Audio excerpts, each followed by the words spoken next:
Hola a todos, bienvenidos a la clase 8 de Recursos Naturales y Preservación Ecológica 1. Soy la profesora Mariana Urbano. Vamos a ver la última clase, ¿sí? Vamos a tratar el tema fauna silvestre. ¿Qué es la fauna silvestre? Es el conjunto de animales. Cuando hablamos de animales nos referimos a los mamíferos, ¿sí? Específicamente aves, reptiles, anfibios, invertebrados, diferentes invertebrados, que viven libremente en determinados ambientes naturales, fuera del control del hombre. La fauna silvestre es de gran importancia, ¿sí? En un país, en un territorio, porque forma parte del equilibrio ecológico. Sabemos que un ecosistema, cada factor que forma parte de un ecosistema es imprescindible, ¿sí? Y la relación entre ellos, factores bióticos y abióticos, es imprescindible para mantener un equilibrio ecológico. Como auxiliar del hombre en sus actividades agropecuarias, es decir, que el hombre hace uso de esta fauna silvestre como atracción turística, importancia socioeconómica. Atracción turística, muchos animales son autóctonos de diferentes países y son parte de la atracción turística, ¿sí? Se atrae al turismo de esa manera. Actividad deportiva, ¿sí? Como se cazan, también se utilizan determinados animales para realizar deportes, como el caballo, ¿sí? En el polo. Valor científico y valor comercial. Conflictos. ¿Qué conflictos existen? Actividad forestal, destrucción del hábitat de estos animales por la actividad forestal que realiza el hombre. Se destruye el hábitat o se modifica, lo que perjudica a estos animales, ¿sí? La agricultura también, la actividad agricultora, ¿sí? El hombre modifica las plagas o trata de manejar, muchas veces utilizando sustancias que van contaminando el suelo, ¿sí? El ambiente, y por eso también van a destruir el hábitat de estos animales. La ganadería también, con la actividad ganadera, retirando animales o incluyendo animales de ciertos territorios, causando enfermedades y transmitiendo estas enfermedades hacia otros animales. Muchas veces por la utilización de drogas, inyectando a los animales, ¿sí? Bien, pesquería también, depredación. Poblaciones humanas, expansión de áreas humanas. También la expansión de áreas urbanas, es decir, creación de ciudades, muchas veces el hombre destruye el hábitat de estos animales, de muchos animales de la fauna silvestre. Infraestructura, construcción de obras civiles de gran envergadura. También estamos hablando de la expansión de área urbana y también. Y la minería, extracción de minerales, ¿sí? De la tierra o de rocas, que contaminan, ¿sí? Con esas sustancias que utilizan para extraer los minerales y destruyen así los hábitats o el ambiente de estos animales. La vida silvestre en Argentina tiene múltiples problemas, como en todos lados, también en nuestro país. Estos problemas afectan a varias especies de nuestro país, muy conocidas. Una de ellas es el huemules, ¿sí? Huemules, de la Patagonia, y los yacarés de la Mesopotamia. Vamos a ver algunas de las especies que están en problemas en nuestro país. 82, por ejemplo, 82 peces de agua dulce, 61 peces marinos, 61 anfibios, 53 reptiles. Hay 159 aves en peligro también, 93 mamíferos de todos tipos, ¿sí? Vamos a ver un caso muy importante, es por ejemplo el yaguareté, ¿sí? El yaguareté está en peligro de extinción y es de Misiones, ¿sí? De nuestro país. Se encuentra en mayor proporción en Misiones y hoy día está en peligro de extinción por culpa del hombre, ¿sí? Y hay que rescatar estas especies que son imprescindibles para la cadena alimentaria, ¿sí? Como todas las especies son imprescindibles. Manejo de la vida silvestre. Las autoridades elaboran políticas entonces para mantener o proteger a estas especies, ¿sí? De la extinción o de los problemas que puedan llegar a causar daños en su salud o en el ambiente en el que viven, Y estas políticas tratan de garantizar el uso de los recursos naturales sin llevar a un agotamiento, ¿sí?, de los mismos. Cuando hablamos de recursos naturales, en estos casos, hablamos del ambiente, en los que viven, en la que vive esta fauna silvestre, y también hablamos de los animales propios, ¿sí? Entonces, estas autoridades controlan que se utilicen, sí, se pueden usar, pero se debe garantizar que no se agote. También crean áreas protegidas que conservan muestras representativas de los ambientes originales donde se desarrollan las especies. Es decir, que se crean pequeñas áreas idénticas a las originales para preservar las originales, ¿no? Y mediante leyes determinan que una especie ingrese en la máxima categoría de conservación, ¿sí? Si una especie está en peligro de extinción, se la trata de proteger y se la ingresa en la máxima categoría de conservación, diciendo que esa especie, por ejemplo, es un monumento natural. Así ha ocurrido con la ballena franca austral y las que mencioné anteriormente, el jaguareté, ¿sí?, en Misiones. Y esta especie, Emul, en Santa Cruz, ¿sí? No la conozco, por eso es difícil de mencionar. Al jaguareté sí, hermoso animal, y sabemos todo, es un caso que todos conocemos, ¿sí? Los ecólogos llevan a cabo acciones específicas tales como... Estas son acciones que los ecólogos, ¿sí?, llevan a cabo para proteger este ambiente de la fauna silvestre y con ello proteger a nuestros animales. Entonces, cuando se observan que hay un peligro de extinción de una especie determinada, de un animal, de un mamífero determinado, por ejemplo, se realiza la cría en cautiverio de esta especie, por ejemplo el jaguareté, se lo pone en cautiverio para que se desarrolle, crezca bien, ¿sí?, normalmente, y luego se lo libera, ¿sí?, se lo libera en un área protegida para asegurar así la continuidad de esta especie y que no se extinga. Esto se realiza con varias especies, ¿sí? El traslado de individuos de una población en donde hay muchos individuos de una especie, se los traslada a otro donde hay pocas, para realizar una buena distribución. El mejoramiento del hábitat, que significa recrear las condiciones necesarias para el desarrollo del ciclo de vida. Se trata de mejorar un poco el hábitat en donde viven estas especies para así mejorar la actividad reproductiva y que estos animales sigan existiendo, ¿sí?, que no se extingan.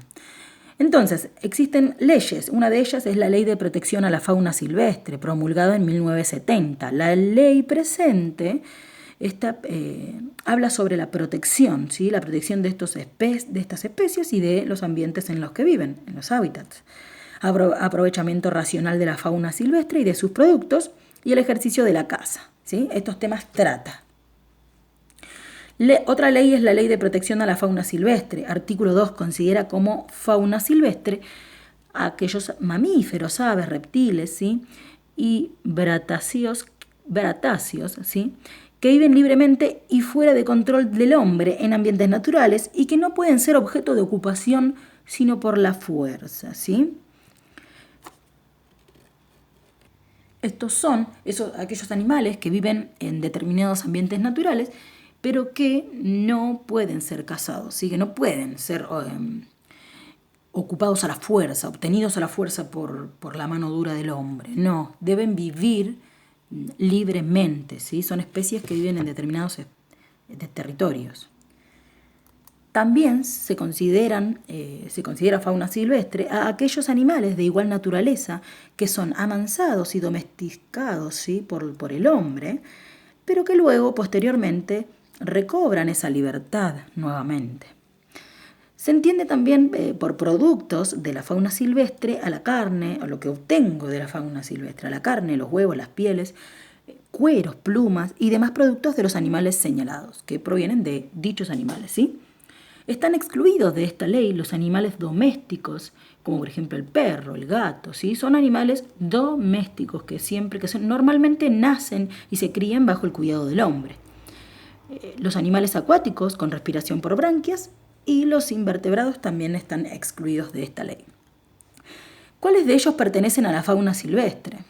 Ley de protección a la fauna silvestre. Dijimos que hay leyes que protegen a la fauna silvestre, a estos animales, ¿sí?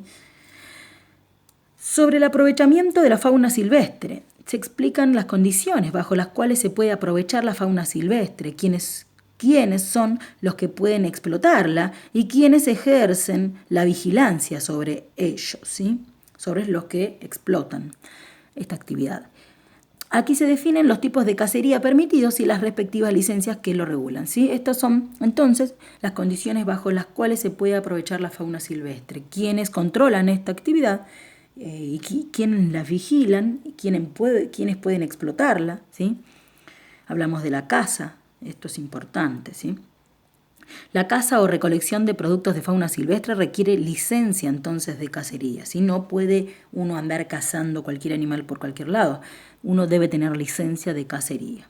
Y con eso tenemos las restricciones propias. El Ejecutivo está facultado para prohibir o regular en todo o parte del territorio nacional el aprovechamiento de determinadas especies o animales. También podrá declarar vedas.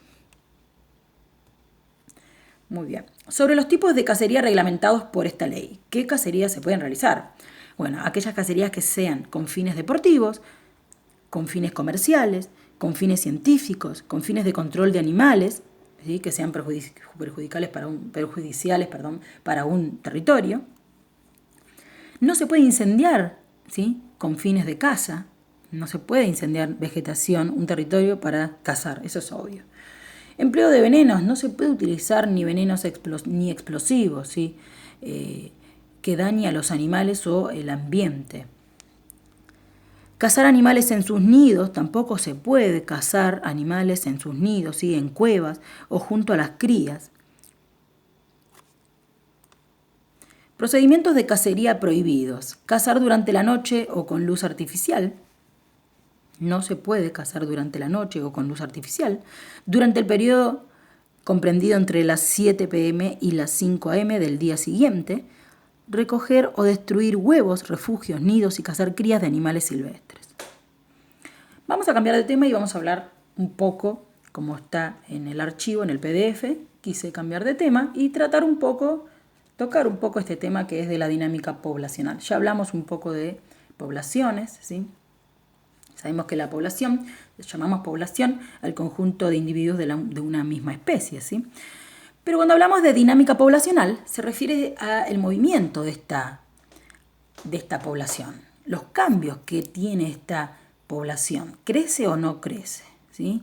Y los componentes de esos cambios. ¿Qué hace? ¿Qué factores hacen que una población crezca o decrezca? Si no crece, se dice que decrece. Y si crece, aumenta la cantidad de individuos, una población, eso quiere decir que la población crece. Entonces, la dinámica poblacional estudia la evolución de la población a lo largo del tiempo y los mecanismos por los que entran, es decir, cuando hablamos de entran o ingresan, hablamos de individuos que inmigran o que nacen, ¿sí? A eso podemos considerarlos que entran a una población. Y si salen de una población, hablamos de individuos que mueren o emigran de una población, ¿sí? De una población se emigran a otra. La dinámica poblacional puede variar en su tamaño, ¿sí? Una población puede variar en su tamaño. Entonces, la dinámica va variando. La dinámica, hablamos del movimiento de la población. Va variando la población. ¿De acuerdo a qué variables? Bueno, dijimos, si entran, nacen o inmigran, ¿sí? Es decir, ingresan a una población. Entonces, hablamos que nacimientos e inmigraciones son una de las variables. Y si hablamos de que salen, individuos que salen de una población y producen esta dinámica poblacional o esta variación, hablamos de defunciones, de muertes o también de emigraciones. Crecimiento total de una población entonces va a estar regulado por dos variables, por las 4 variables que mencionamos, ¿sí? El nacimiento, las muertes, la emigración y la inmigración.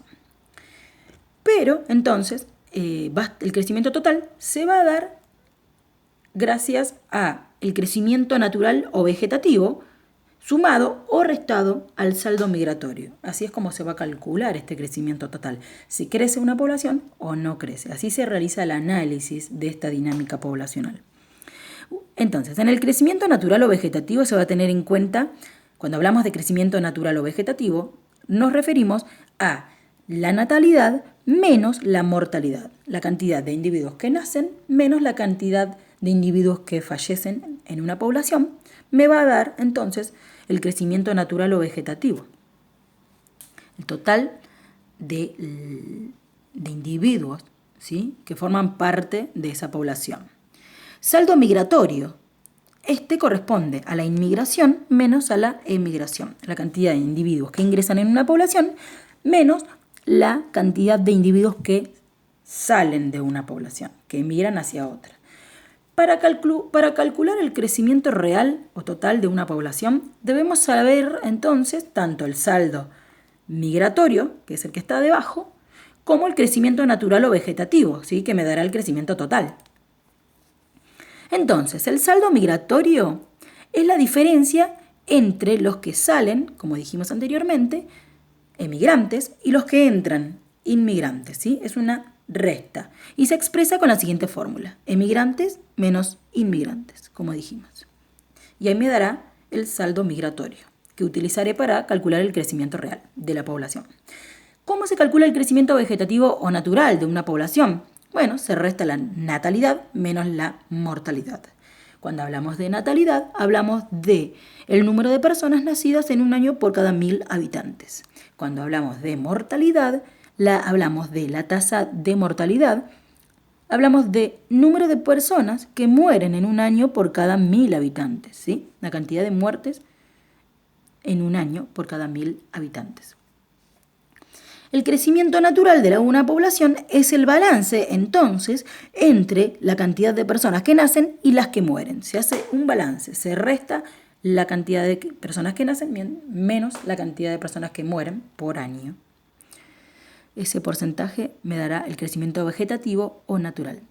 Cifras que se expresan en tasas siempre, ¿sí? Entonces, el análisis de esta dinámica de la población o de esta variación de la población me va a dar los siguientes resultados. Cuando los nacimientos y la inmigración superan a las muertes y la inmigración, la población entonces crecerá. Si yo tengo más nacimientos